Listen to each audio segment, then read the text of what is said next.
All right, so we are back with another professional water cooler chat, and this is an edition that I am streaming into a very special Facebook group. I didn't mention it to you.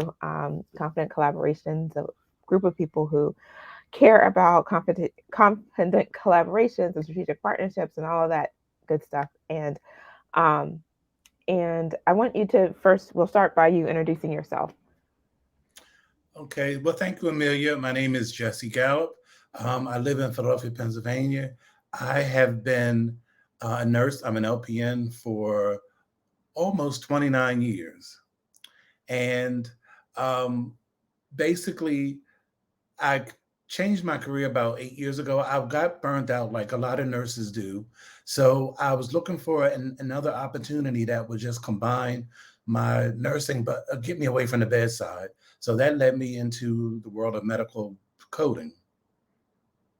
Awesome, awesome. So my first introduction to coders was I was working, I think, as a unit clerk, and there were these people with their headphones on and late at night, at the computer, just doing their thing. Tell me, what do coders do exactly? Actually, what coders do is coders help facilities get paid because coders will translate all of the medical information in the charts into codes that have to be submitted to the insurance company for payments. If the payments are not submitted in certain pre-authorized code sets, then claims won't get paid. And the code sets that are used are mandated by the government and HIPAA and the HIPAA law. All right. So, um, wait, how you first came on it? So I started having these professional cooler chats back in March of 2020, and I'll most likely continue doing them because interesting people have come on my radar, and I was like, you know what?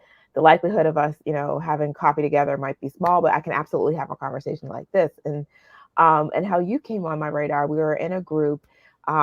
Somebody tagged you for something, or you had posted something, and just the amount of resources and insight that you had, I was like, oh my goodness, I have to talk to you.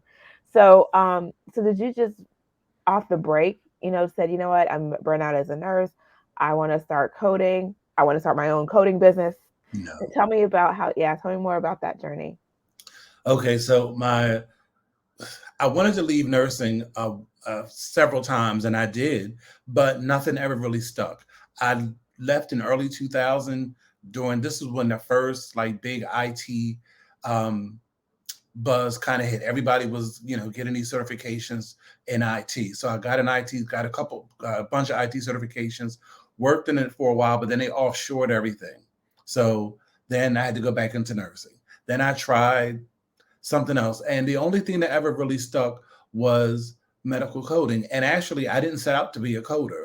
I A friend of mine had kept talking about HEDIS reviews. So HEDIS reviews are done once a year by almost all insurance companies, and it's how they get their ratings um, for to sell their services to to their constituents or to their members. So it's very hard to get free training or on the job training. So I just kept applying, applying, applying. And 1 year, this company decided to give me a chance. Their name is Inovalon, and they trained me, and the rest is history. I worked there for a little over 4 years, and that's where I was first introduced into coding.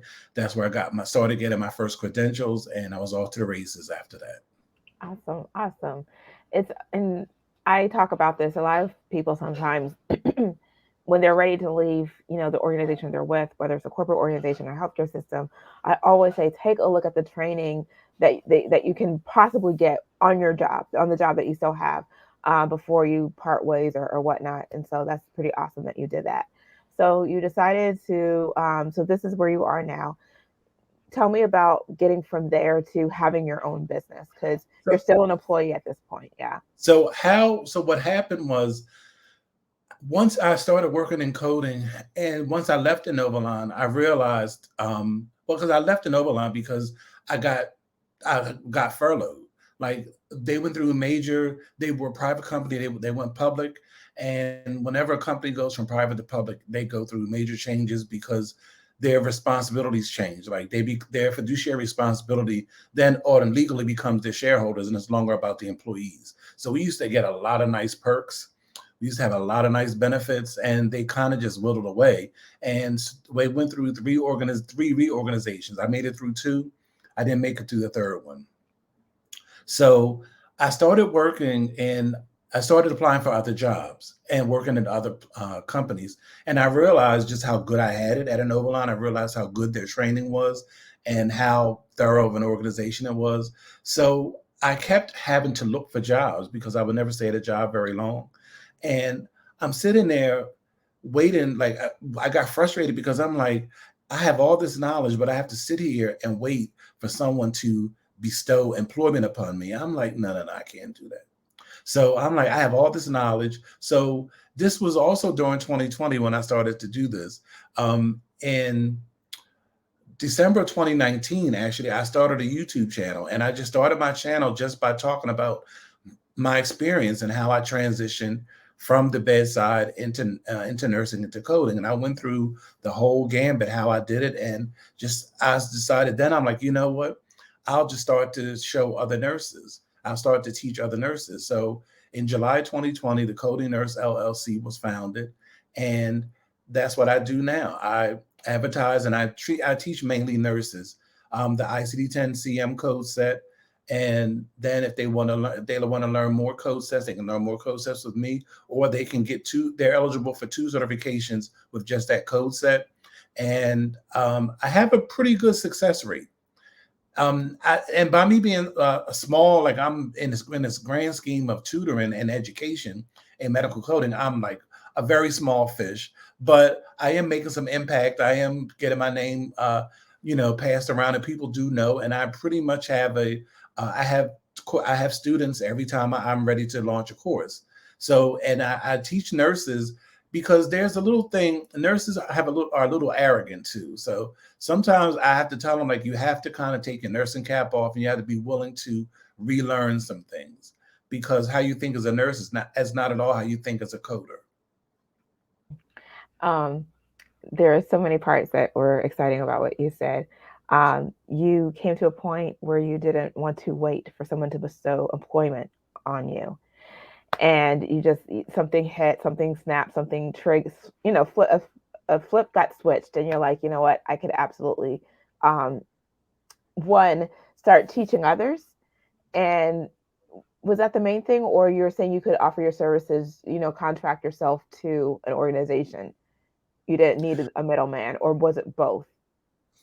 It was both, but it was mainly I wanted to teach other people the skill that Mm, I had to leave the bedside, because mm, especially now, like we've heard about the great resignation, and it is 10 times worse than nursing. I mean, my inbox is full all the time with mm, and what I realized during, this whole process is nurses have no idea how to even transition, and how easy it is to transition, because they don't know anybody who's transitioned into coding.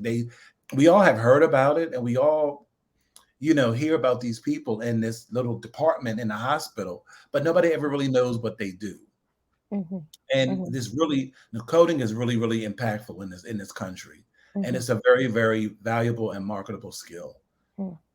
Another thing that I liked about what you did is that you just started to show up. You started to show up on YouTube, and sometimes in talking to nurses who want to do something else, they spend years of researching the type of YouTube format that they should select, and then the thumbnail cover graphic situation, and you're rolling your eyes and shaking your head. Tell me more.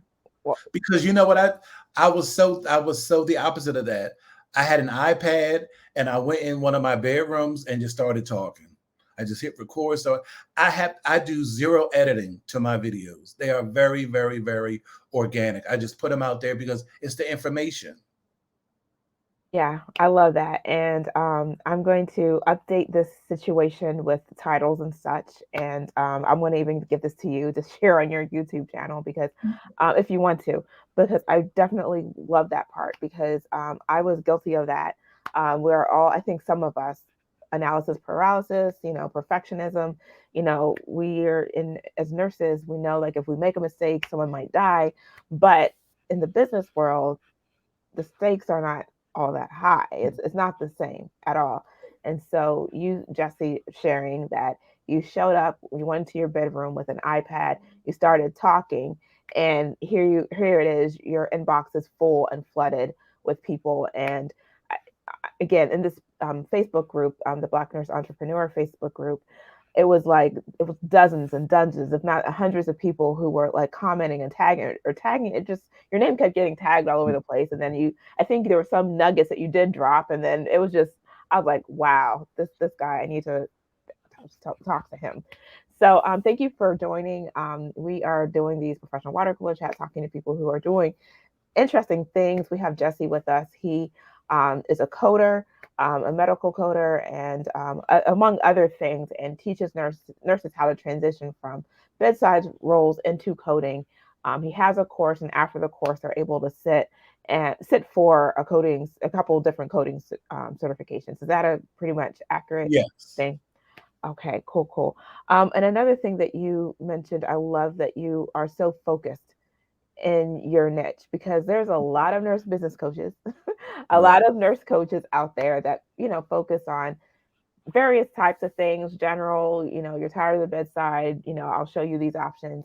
And I really love how you could have, talked about, gone general, want to transition from the bedside into doing something else. I can teach you, but I really love like how specific you are with, what you're doing. So, and I'm always curious, like, did you have a coach yourself? Did you have any business acumen or savvy beforehand? Did you go to Google University or YouTube University? I'm always curious. How I came to be so specific was there is a young man. His name is John Henry. He is Latino in New York City, and I was I was just so impressed by him and his story.